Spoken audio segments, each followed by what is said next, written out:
What is up, guys? Welcome back to Savage Rounds. This is episode 13.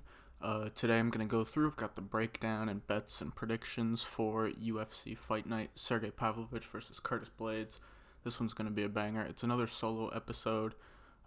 Next week we'll be back to the regular format with a few videos throughout the week, then the podcast later, coming out on Thursday. I'm going to run through this one pretty quick. I won't go super in-depth on the breakdown, but I'll just give my thoughts real quick. First up, we've got Brady Heastand versus Batgarel Dana to kick the card off. Heastand is 7-2, 5'8", 71-inch reach, 23 years old, 3-2 in his last five, and his last fight was a unanimous decision win versus Fernie Garcia, which was his first fight after The Ultimate Fighter. Batgarel Dana, 12-4, 5'7", 70-inch reach, 33 years old, 3-2 in his last five, and his last fight was a unanimous decision loss versus Kyung Ho Kang. I think this is kind of a quick step up in competition for Brady Heastand, even though Dana has lost his last two. He got knocked out by Chris Gutierrez. It was that spinning back fist. It was a pretty close fight up until then. It wasn't like a blowout either way. Brady Heastand got that decision versus Fernie Garcia. He used the grappling well. The only thing I don't like about him, he doesn't look like he handles himself too well on the feet. Like, he's got decent striking, pretty decent power, but his striking defense lacks. He gets hit a lot, and it seems in all his Contender Series fight and his UFC fight, he's gotten dropped or tagged. Most of the time tagged, but he did get dropped against like Tercios, which that's not a great guy to get dropped by. I like the power on the feet from Dana. I think he's very well versed in his striking, and I think that'll cause a lot of problems from Heastand, who, like I said, is hittable. I think Bakary gets the finish at some point. Bets I'm looking at for this one, the money line at minus 155 right now. If you could have gotten in earlier, that would have been great. But I still don't mind the line at 155. I think he's gonna win. The KO line plus 150. I like that a lot. The round one KO line plus 315, which I also like. To be honest, kind of depending on how you see the fight, the KO props for each individual round are good if you want to take a stab at that.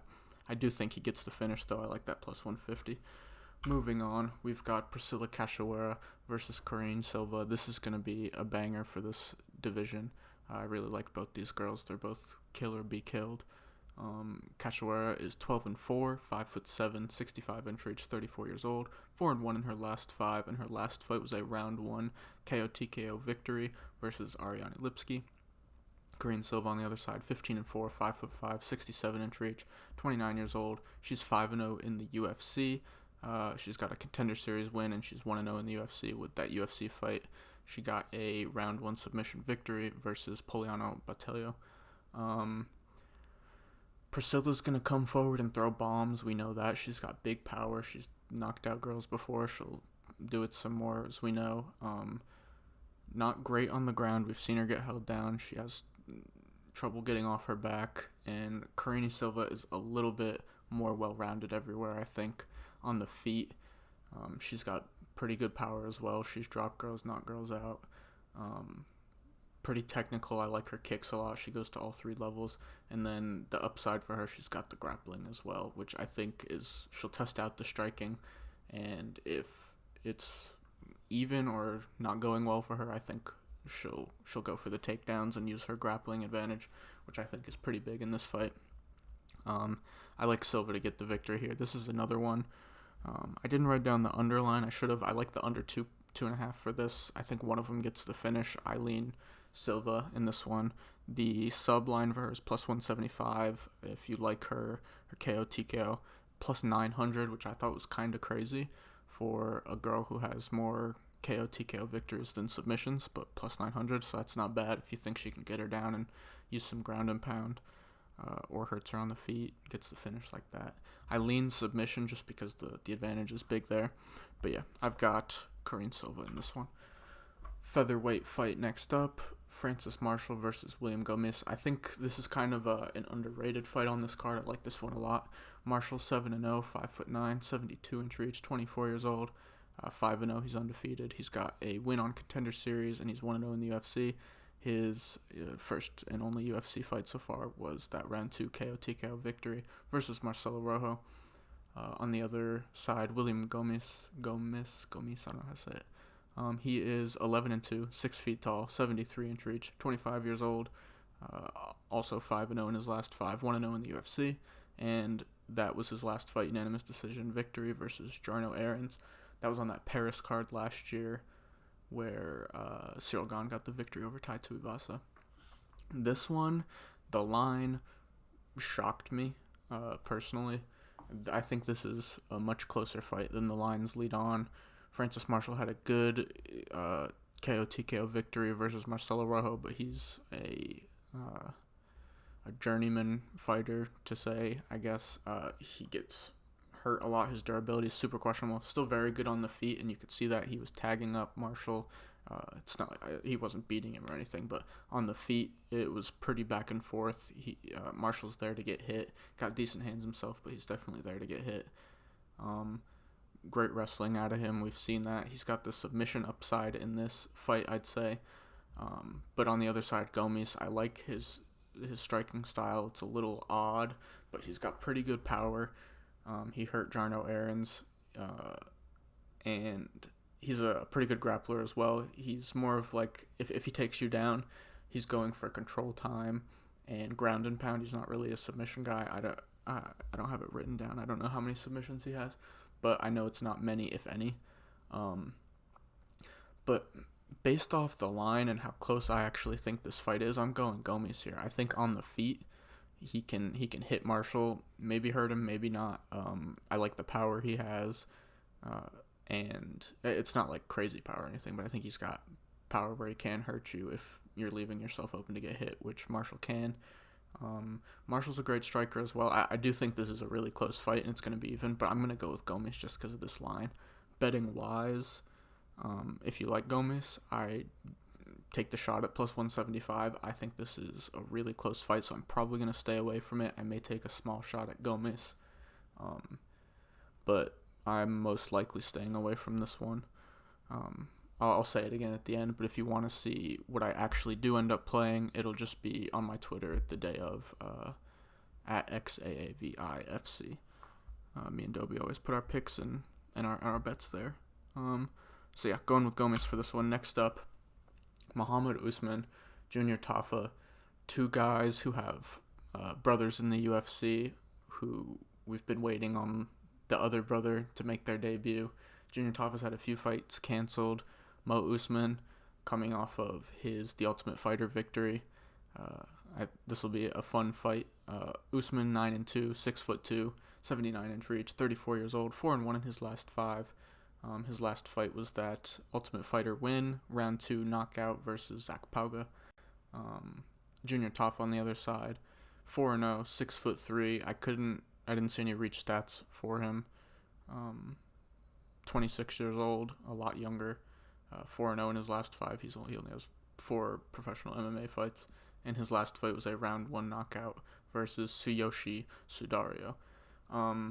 We know Junior Tafa, or I guess if you don't know, Junior Tafa, 4 fights in MMA, might look questionable if you don't know his background. He was a pretty good kickboxer outside, a lot of knockouts, great striker. And then Mo Usman on the other side, got big power, not the best striker, pretty low volume, decent cardio for a big guy, and he's got decent, okay wrestling. He's kind of okay everywhere, but he's got big power, and he's got the Usman name, but obviously that's not going to help him in a fight. But I like Junior Tafa in this one. I think there's going to be a pretty big striking advantage here just because of the kickboxing background. I think that advantage will be what gets him the win here. Usman's there to be hit. He was getting hit by guys who don't have as good of striking in The Ultimate Fighter. He wasn't hurting him or anything. Maybe he did get hurt in one fight. I can't exactly remember. But Junior Tafa is a different level of striker from the guys he's fought so far. Big power. I think he gets this one done. Whoever you like in this one, the unders here. I like the Tafa KO at plus 135. Tafa round 1 plus 235. I don't. Oh, wait, let's see. Let's pull up the under real quick. I have it right here. Under 1.5 or under 1.5 rounds minus 118. I do think that hits. I think this fight will be over in the first round. I'm going Tafa because of that kickboxing background. Let's get into the next one. Norma Dumont, Carol Rosa, first ranked fighters of the night. Dumont is 8-2, 5'7", 67-inch reach, 32 years old. She's 4-1 in her last 5, and her last fight was a unanimous decision win over Danielle Wolf. Carol Rosa on the other side, 16-4, 5'5", 67.5-inch reach, 28 years old. She's 5-0 in her last 5. The Carol Rosa section here, disregard that. I'm pretty sure this is wrong. The stats might even be wrong. I don't think I finished this bottom part at the very least. But anyway, let's just get into the breakdown. Carol Rosa was getting taken down in her last fight, which let me just make sure. I'm pretty sure it wasn't versus Sam Hughes. I think that's wrong, but let me double check just to make sure. Yeah, her last fight was a majority decision victory over Lena Landsberg, so I just forgot to fix that bottom part there. But yeah, and her last 5 is 4-1. Don't worry about the Contender Series or 2-0 in the UFC. All 5 of those are in the UFC, but she's 4-1. She was getting I don't mean taking down her last fight, that Sarah McMahon fight. She was getting taken down in that fight. Norma Dumont is going to be the bigger girl. I think she will be able to use those takedowns, hold her up against the fence. On the feet, striking wise, Carol definitely has, she's a better striker. I think she'll be able to take advantage on the feet. I do think Norma's a decent striker, so she'll be able to get her licks in too, but I think Carol will have the advantage here. But I don't think it's such a huge advantage to where Norma can't strike. I think she'll strike a little bit, and then I think she'll mainly use that clinch and her grappling to secure a victory here. Another very close fight. I think the pick'em is right here. I just edge it to Norma Dumont because of the size. I think size tends to play a pretty big role in women's MMA when one of them has a grappling advantage. So I'm gonna go with Norma Dumont here. I like this fight to go the distance. Whoever you like, I think it goes the distance. So a decision prop you might look at. But I'm personally going to be staying away from this one. I do think it's really close. I'm going with Norma Dumont for my pick, though. Next up, bantamweights. We've got Ronnie Yaya, Montel Jackson. I'll make this one quick. This is just a horrible matchup for Ronnie Yaya. He's small, and he's a grappler. Montel Jackson is a decent enough wrestler. He'll be able to stuff takedowns, and on the feet, there is no question who is better here. Ronnie Yaya has been getting hurt in fights, and Montel Jackson has huge power. He's a really good striker, fast boxing combinations. He's I'd be super, super surprised if he doesn't get a knockout in this fight or a finish of some sort, but I'm pretty sure a knockout. I like Montel Jackson to get this one done like his nickname, quick. Let's see. The KO prop, the odds are juiced right now. If you didn't get in early, it's kind of tough. But right now, you can find the Jackson KO line minus 140. Like I said, I do think he gets the KO. You could take the inside the distance if you want to be a little bit safer, if you think maybe a submission, but it's like minus 175. I think the KO is probably just a better value play, even though at minus money it's a little tough. But the round 1 KO plus 165, I don't think that's a bad shot. To be honest, even at minus 140, I would still take this knockout line. I'd be shocked if he doesn't get the knockout here. I'm going with Montel Jackson. Moving on, Ricky Glenn, Christos Yagos.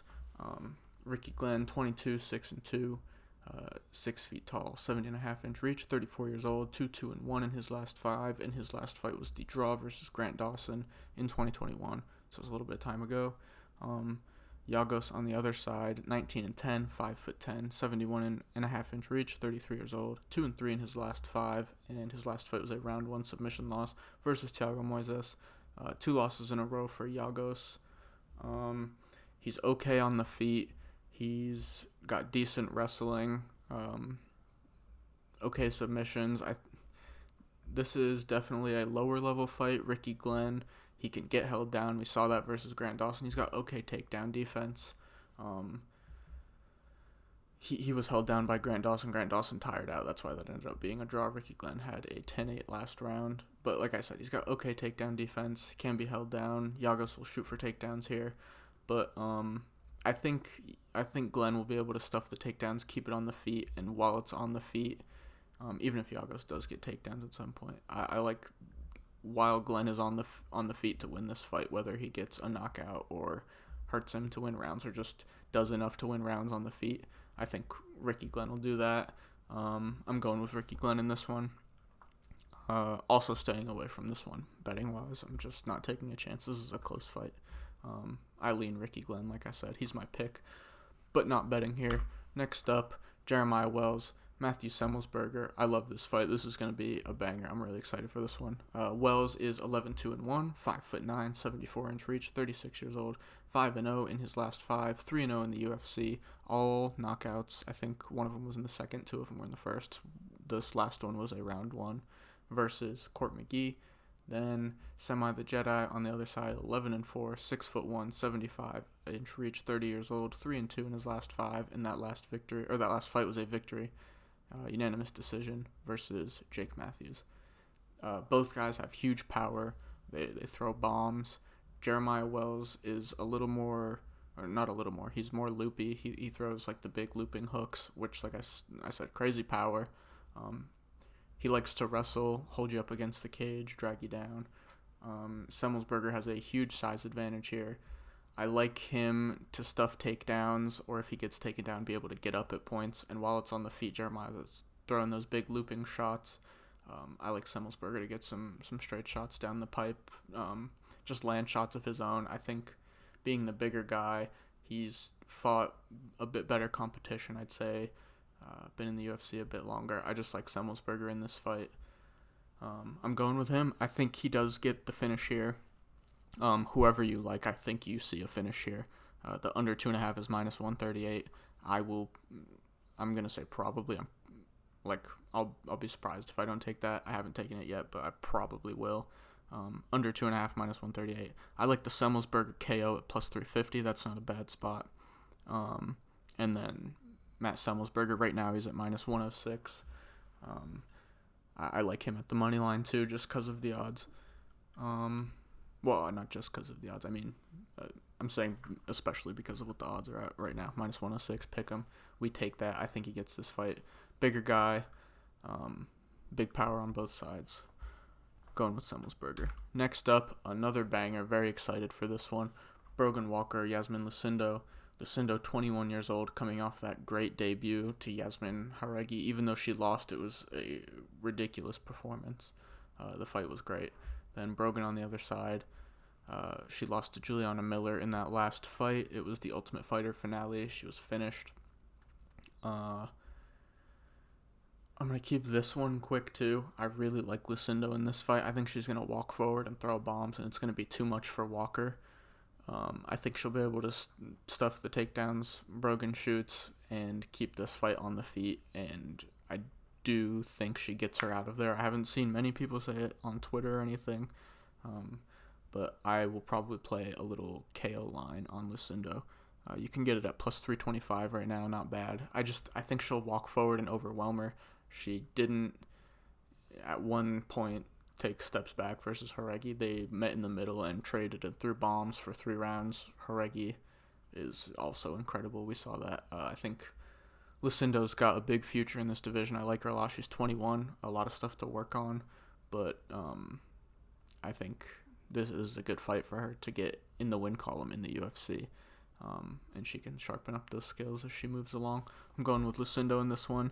Betting-wise, like I said, that KO line +325, and I think Lucindo is a good parlay piece if you're looking for a couple fighters to parlay or a fighter to add to a parlay or something, I'm pretty confident she'll win this one, and I think that's a decent line to add to a parlay if you'd like. Next up, Bobby Green, Jared Gordon. We all thought Bobby Green was retiring when he posted that little thing on Instagram. Some of the MMA reporters dug it up and figured it out. So he's not retiring. He's retiring his name, Bobby Green, and he's going to just change his name legally to Just King. No last name, Just King. That'll be interesting to see if he actually, that's what he says at least. That'll be interesting to see if he does it after this fight. But he's fighting Jared Gordon, coming off of that robbery of a loss to Paddy Pimblett. Even though I personally like Paddy. He's from Liverpool, a big personality. I think he's funny. But he definitely lost that fight. I think it was closer than people made it out to be. Like, yeah, you know what? After saying robbery, I don't know if I can say that. It was a robbery. I don't, like, people were saying it was a blowout. I think it was a clear win for Jared Gordon, but it wasn't a blowout. Paddy's calling for that one back. We'll see if they run it back at some point. I think this is a horrible matchup for Jared Gordon. He's an okay striker. He'll shoot some takedowns here. I think Bobby Green has good enough takedown defense to stop the takedowns or get back to the feet and on the feet. Bobby Green's going to pepper Jared Gordon. Whether he finds the finish or not, I don't know. I see a lot of people taking it. Jared Gordon has all his losses are finishes except for one. I think he's been he's got 6 losses. I think he's been I don't know. I'm not even gonna try and guess, but most of his losses are finishes. I think only one decision loss, which is tough if you're going to decision against him. But I just think Bobby Green will have so much volume on the feet, Jared Gordon won't be able to deal with it. He'll get this win. I think Bobby Green's another solid parlay piece here. Other than that, I'm not going to take a bite at the KO or the decision. I think it could go either way, but I do really think Bobby Green gets this win here. Moving on to the co-main event, Brad Tavares, Bruno Silva. This fight is another good one. It's two guys coming off a loss, both need a win. Brad Tavares could never really break that bottom of the top 15 gatekeeper spot. Bruno Silva was on a big run, 3 first-round KOs in his first UFC fights. And then Alex Pereira took a part of his soul in that fight. He didn't get finished, but Pereira was, I don't know, it was a brutal fight, even though Silva was landing shots. At the end of the third, it looked bad for Silva. Then he goes out, he gets dropped by GM3, which isn't a great look. Gets submitted and loses that fight. So he's on a 2-fight skid. Brad Tavares lost his last time out versus Dricus du Plessis, who's in title contention, so that's not a bad loss to have on your record by any means.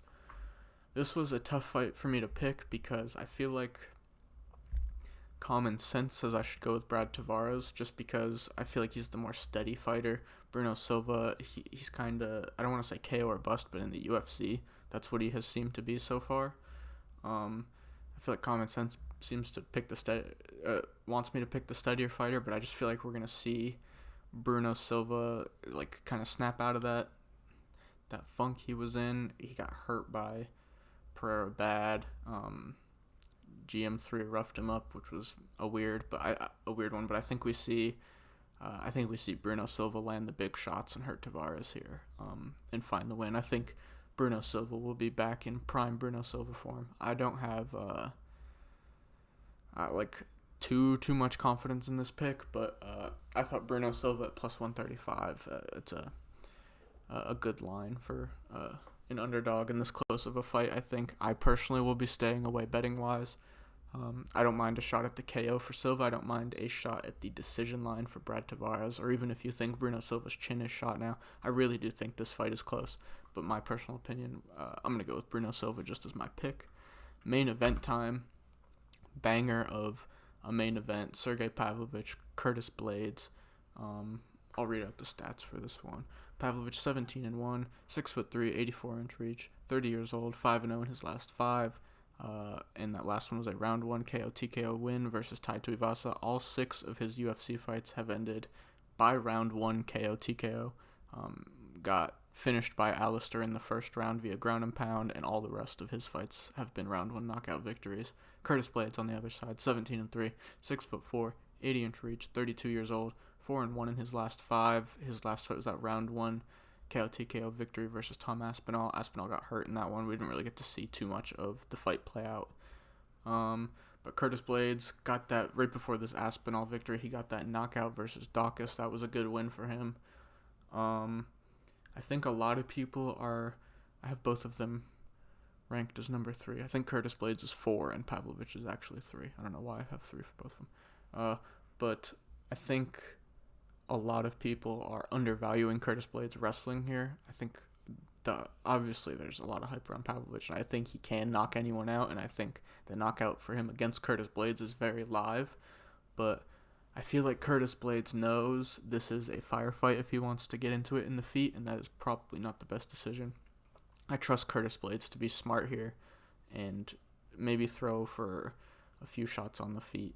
But if he senses any danger, like if Pavlovich comes out and rushes him early, if he's able to avoid that, I think he starts to shoot takedowns immediately at that point. And on the ground, I think Curtis Blaydes gets the finish here. Alistair did it pretty quickly. Obviously, since then, Pavlovich will have been improving, but you can't cover grounds to solve the problem Curtis Blaydes will pose to you on the ground. The under 1.5 here, I think, is a good line, minus 140. You probably could have gotten it a bit better earlier, but one of them gets the finish here early. I'm pretty sure of it. I think Blaydes has finishing potential on the feet and can take him down and get that ground and pound victory. I think Pavlovich could knock any person on earth out. So there's that. I like the under 1.5. And then a good parlay piece. If you're a little skeptical, you think maybe Blaydes doesn't get the ground and pound victory right away if it's on, if it goes into that second round, or maybe they're both a little tired and it looks sluggish, if that's kind of what you're leaning. This fight doesn't make it to 3. Like, there's no shot. So if you're a little scared of that second round, which I don't know why you would be, but if you are, that under 2.5 minus 325, I think that's an easy parlay piece, to be honest. I don't even think you have to be worried about the fight getting out of round 2, but if you are for some reason, that minus 325 is, I feel like, an easy parlay piece. I will be using that under 1.5 though. I'm gonna go with Blaydes as my pick. Like I said, I trust him to be smart, use the wrestling here, and go with his big advantage.